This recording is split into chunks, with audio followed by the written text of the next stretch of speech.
Selamat malam, Anda menyaksikan Carta Demokrasi debat pertama. Kami yakin sekali jutaan mata pemirsa tertuju kepada ketiga capres. Banyak mungkin yang awalnya menyangka ini sepertinya bakal datar. Ternyata tidak hambar sama sekali. Ada saling serang satu sama lain, ada yang pertanyaan yang menukik, ada yang mungkin normatif saja. Kalian yang menilai. Itu dia. Apakah kemudian hal ini juga akan terjadi di debat kedua yang akan dihadiri oleh ketiga pasangan capres dan juga capres, tapi dalam hari ini adalah debat cawapres khusus yang kemudian akan membagi berbagai gagasan ya, terutama di bidang keuangan, investasi, kemudian pajak juga nanti akan dikulik lebih dalam. Pertanyaan itu tadi, akankah kemudian saling sindir dengan pertanyaan-pertanyaan yang menukik tadi juga akan ada di debat kedua kali ini, dan juga apa yang sudah disiapkan oleh ketiga cawapres tersebut. Kita akan bahas langsung di meja catatan demokrasi, dan kami juga akan libatkan para mahasiswa yang juga nanti ini akan menjadi pemilih juga nih ya di Februari 2024 ya. Belum? Masih melihat dulu gagasan, baru debat kedua kan baru 22 Yang teriak sudah 80%, 20% masih belum katanya. Masih bingung. Masih ada 4 kali debat, 3 hari lagi debat kedua cawapres. Ada yang pertama Muhaimin Iskandar, yang kedua Gibran Raka Buming Raka, yang ketiga Mahfud MD. Pilih siapa kira-kira? Ditahan dulu ya. Kalau gitu betul sekali. Nanti kita akan libatkan mahasiswa dari Institut Komunikasi dan Bisnis LSPR. Dan juga tentunya hadir pula ada mahasiswa dari Universitas Bagri Jakarta. Kami berharap teman-teman mahasiswa juga bisa terlibat dalam diskusi ini. Kalau ada durasi dan kesempatan, tanya langsung kepada narasumber. Ini yang sering sekali viral di media sosial wajah-wajahnya. Nah ini, yang kritis ada, yang berpihak juga ada. Oh nggak ada ya Bang, nggak ada ya. Kami akan mengenalkan satu persatu ya, monggo ya. Monggo, silakan. Dari yang paling kanan terlebih dahulu ya, saya harus buka kertas takut salah ini posisinya. Biasanya kita bahas soal teroris, tapi malam hari ini Mas Islah Barawi, aktivis pro demokrasi dan supremasi sipil. Waduh. Posisi sebelah kanan ya, posisi ya. Kanan. Mas bisa cek audio dulu Mas, cek ombak lu suaranya. Selamat malam Bang Islah. Selamat malam. Oke. Kirain cek 1-1, cek 2-2, cek 3-3, enggak beda ya. Kemudian ada Bang Muhammad Kodari, pengamat politik. Bang Assalamualaikum warahmatullahi wabarakatuh. Waalaikumsalam warahmatullahi wabarakatuh. Kirain ada yel apa gitu Bang? Enggak ada Bang ya? Belum, nanti Bang ya. Edisi berikutnya. Disimpan dulu yel-yelnya. Yang tengah, wah ini yang tengah berhadapan, sengaja kami duduk berhimpitan agar bisa saling gesek-gesekan. Jangan dong. Dalam perdamaian. Dalam perdamaian. Mas Ferry Amsari, pakar hukum tata negara. Assalamualaikum, selamat malam semua. Oke, dan juga kita hadirkan juga ini ada jubir dari pasangan nomor urut 1, Bang Muhammad Iqbal. Selamat malam Bang. Assalamualaikum. Selamat malam, Assalamualaikum warahmatullahi wabarakatuh. Bajunya agak-agak pangling ya bajunya. Nah itu dia, masih dengan partai. Waduh, warnanya ikut yang mana nih Bang? Ini apa namanya, buat sebagai simbol Wakanda No More, Indonesia Forever. Bang Kodari udah mau nyaut tapi tahan dulu Bang Kodari. Tahan Bang, tenang Bang, belum masuk diskusi ya Bang, belum. Saya mau bilang itu baju kepanduan, jadi kira-kira ansor bansernya PKSP ini. Tahu kan? Wah iya. Oke, dan juga saudara ini Bang Aceh Hasan, ini juru bicara dari tim pemenangan 02. Ya, Assalamualaikum warahmatullahi wabarakatuh. Selamat malam, salam sejahtera untuk kita semua. Siap, Bang Masinton juga hadir di sini, juru bicara dari tim pemenangan 03. Ya, Assalamualaikum, selamat malam, salam demokrasi, salam dari Pak Ganjar dan Prof. Mahfud. Nggak kirain tadi abang mau sambil berdiri mau kemarin memperagakan gayanya lagi Bang. Itu viral. Kami mengira abang politisi apa komika sampai kan. Itu sampai jadi perdebatan juga sampai sekarang. Ya, politik itu harus riang gembira. Mantap. Sabar Bang, ditahan dulu. Kita boleh langsung ke Bang Iqbal. Bang Iqbal, sejujurnya ada kalimat yang viral sekali. Mungkin tidak utuh kami sebutkan, tapi Bapak di sini sudah menangkap dengan jelas. Etik endasmu. Katanya itu diarahkan untuk paslon nomor 1 Bang, dugaan sementara Bang. Ya, saya kira itu bukan bercanda ya. Kalau bercanda itu kan intonasinya, maknanya, orang paham. Endas itu kan bahasa yang bilang pala lo peyang, kira-kira gitu ya kalau Betawi ya. Kalau saya memaknainya. Jadi saya kebetulan seorang psikolog juga Bang Kodari. Jadi saya seorang PhD bidang psikologi. Bang Kodari pura-pura kaget atau gimana? Jadi itu menurut saya adalah bahasa yang kasar, tidak tepat, dan tidak cocok disampaikan seorang calon pemimpin bangsa. Karena apa? Karena itu juga nanti akan ditiru oleh kawan-kawannya. Meskipun dalam forum internal. Betul. Ya internal kan yang hadir juga kan ada yang merekam. menyebarkan di hadapan kader pun saya kira juga seorang pemimpin partai juga dia harus bisa menyampaikan bahasa yang santun. Jadi saya kira kalau untuk berpidato Kang Aceh ini lebih hebat lah menurut saya dari Pak Prabowo dan Mas Gibran. Karena Kang Aceh ini senior di UIN Ciputat ini. Candaan, Bang. Iya, Candaan. makanya besok-besok yang maju Kang Aceh aja. Kan candaan, Bang. Bang itu hanya guyonan semata, kan kita tahu juga. Ya, sama menurut saya pasangan kasihan nomor dua. juga dari jubir-jubir Pak Prabowo capek mengklarifikasi terus ya. Kan harusnya kan menyampaikan, ya mohon maaf Kang Aceh ya, yang sebelum-sebelumnya kita diskusi tuh capek, aduh gimana ya cara jawabnya nih ya. Karena memang menurut saya ini kan karakter. Kalau karakter itu nggak mudah mengubahnya, apalagi itu sudah terjadi puluhan tahun ya. Dan ini menjadi salah satu rakyat bisa menilai bahwa sesungguhnya memang kekuasaan itu harus diberikan kepada orang yang matang secara emosi, tidak meledak-ledak, ya. Termasuk saya juga mengkritik Mas Gibran sampai gini-gini tadi, kayak Bang Masinton mempraktekkan. Kalau itu tandanya apa, Bang? Kita pause dulu ya, kita pause dulu. Ya harusnya kan memang yang senior harusnya bisa memberi contoh, yang muda juga harusnya memiliki sikap. Jadi saya ya sedih juga gitu loh, kenapa orang selalu mengeles gitu loh. Ini candaan.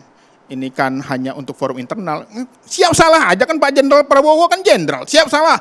Saya khilaf lebih hebat, lebih bagus. Daripada harus ngeles-ngeles. Tapi dalam debat pertama catatan dari Bang Iqbal, apakah ada yang memang menjurus ke personal dari Prabowo Subianto, bukan masuk ke program kerja? Ya kalau personal pun wajar aja lah, orang ada rekam jejaknya kok. Nggak masalah. Ya kalau orang bertanya, pernahkah Anda melakukan ini? Ya memang ada rekam jejaknya, wajar aja. Karena tak ada asap kalau tak ada api. Nggak mungkin orang nanya nggak pernah ada kejadian. Nggak mungkin. Jadi saya sama Kang Aceh ini di UIN Ciputat lama. Tiba-tiba tanya, Pak Prabowo bagaimana konsep pendidikan Islam? Itu tentu nggak nyambung. Karena nggak ada rekam jejaknya. Tapi kalau ditanya bagaimana kasus pelanggaran HAM, ya wajar aja. Karena memang rekam jejaknya ada. Jawab aja dengan santai, nggak usah ini tendensius lah, nggak usah ini adalah sesuatu yang menyudutkan. Enggak, memang siap. Saya sudah menerima keputusannya. Kita akan memulai hidup baru, itu lebih enak. Oh, oke. Kang Aceh langsung saja diklarifikasikan, dijawab. Udah capek atau belum, Kang? Belum ya? Ya buat kami sih Silakan, biasa aja ya, bahwa dalam proses demokrasi seperti sekarang ini ada pihak-pihak yang bahkan menuduh demokrasi.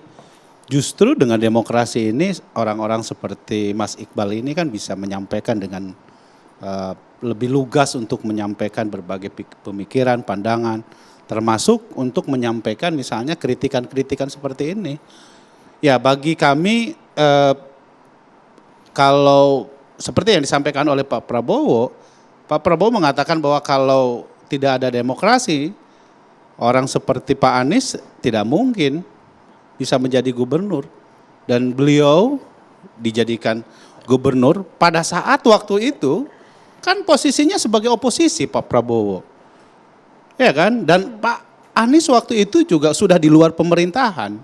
Jadi artinya apa yang ini saya sampaikan bahwa kalau tidak ada demokrasi, ya mungkin kita tidak bisa menikmati, Pak Anies tidak bisa menikmati menjadi gubernur, ya kan.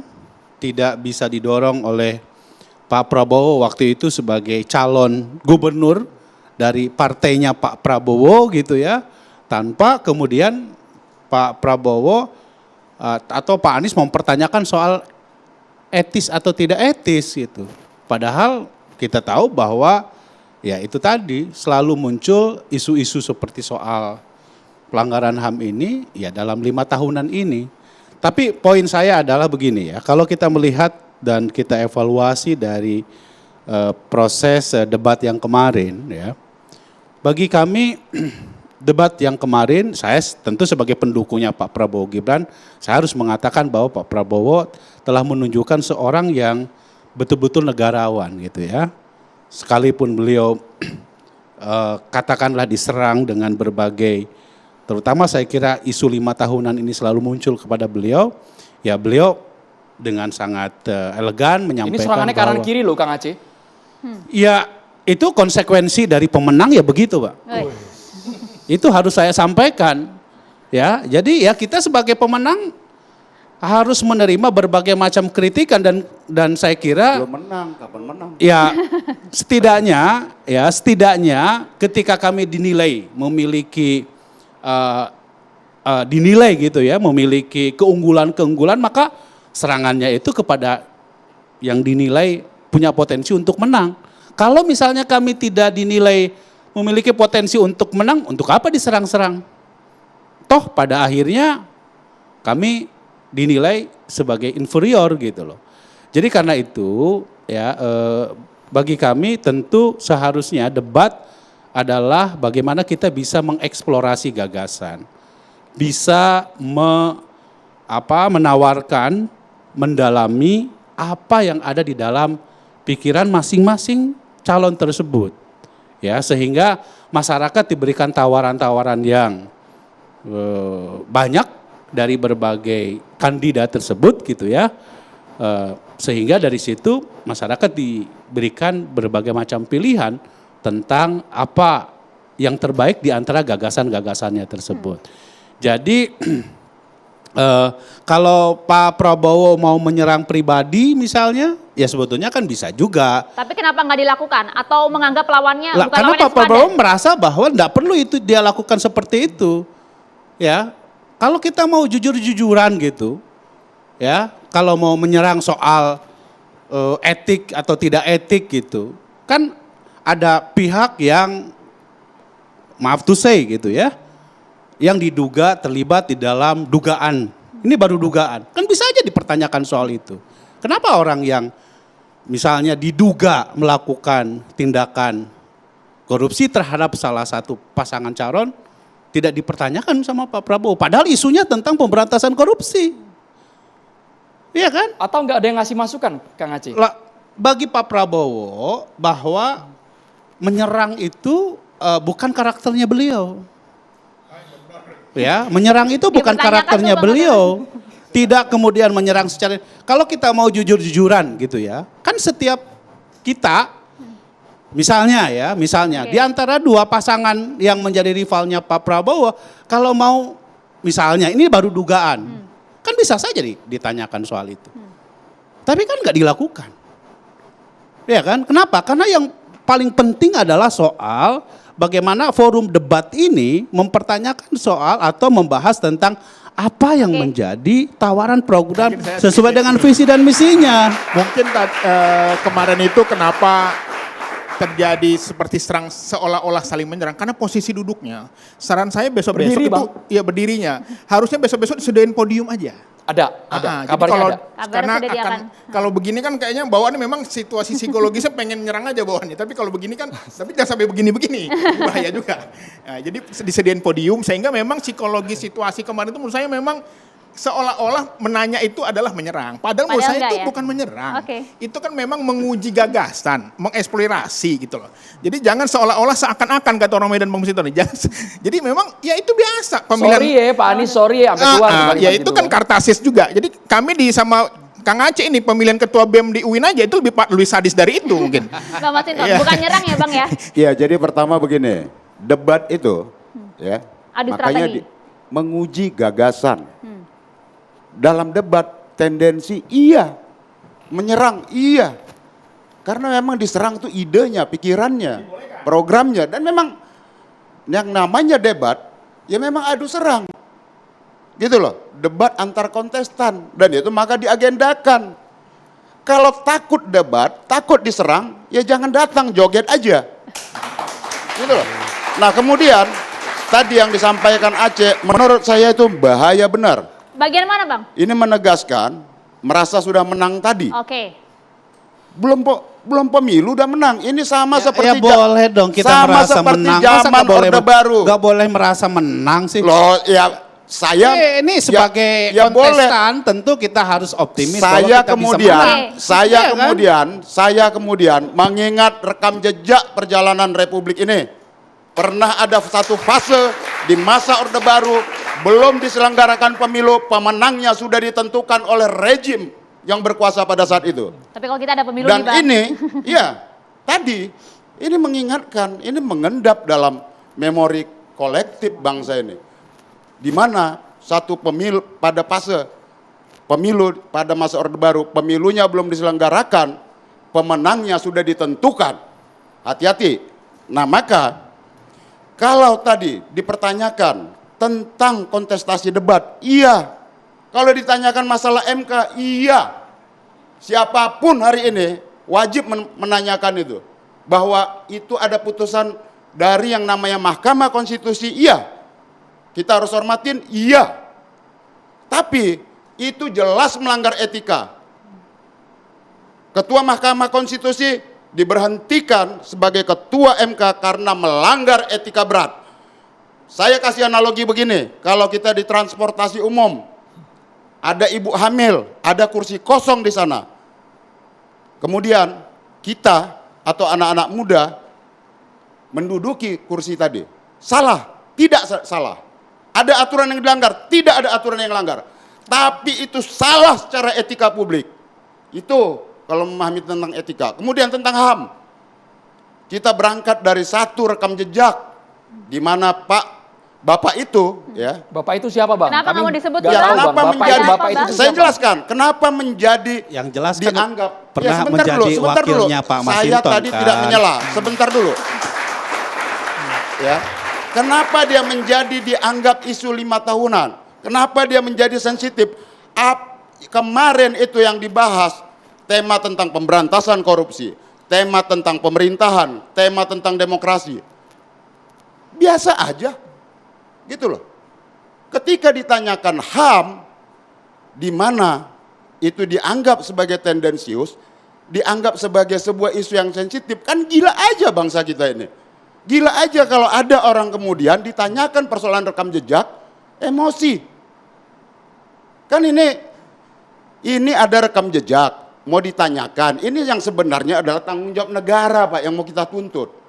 Negara harus menyelesaikan persoalan kejahatan HAM di masa lalu terkait adanya penghilangan paksa terhadap aktivis pro-demokrasi yang berseberangan dengan rejim otoriter pada masa itu. Sah ditanyakan dan itu berdasarkan putusan Dewan Kehormatan Perwira yang diduga ya berdasarkan dokumen DKP tadi itu yang diduga pelakunya mencalonkan setiap 5 tahun. Bapak itu lagi. Maka Bapak itu ditanyakan. Jangan sensitif. Termasuk Nah, jadi maka, wakil presiden, calon wakil presidennya loh iya, Bapak isu itu Masinton juga itu. ditanyakan. Ketika tahun 2009 menjadi itu juga calon wakil ditanyakan dalam presiden kontestan, dan Pak. seharusnya kalau itu dijadikan Loh. sebagai calon wakil presiden seharusnya udah clear karena secara konstitusi sudah Lah, diperbolehkan. secara konstitusi iya, yang sekarang ditanyakan itu persoalan negara. Gitu loh, kalau Bapak nanti terpilih menjadi presiden, Bapak mau bikin pengadilan HAM ad hoc tidak? Mau tidak mencari di mana makam yang dicari oleh ibu-ibu ya, Jawaban yang kemarin tidak puas, anak-anaknya Bang Masinton. jadi Jawaban korban dari hilang. Prabowo kemarin tidak puas, Bang Masinton. Loh iya, nggak puas Pak.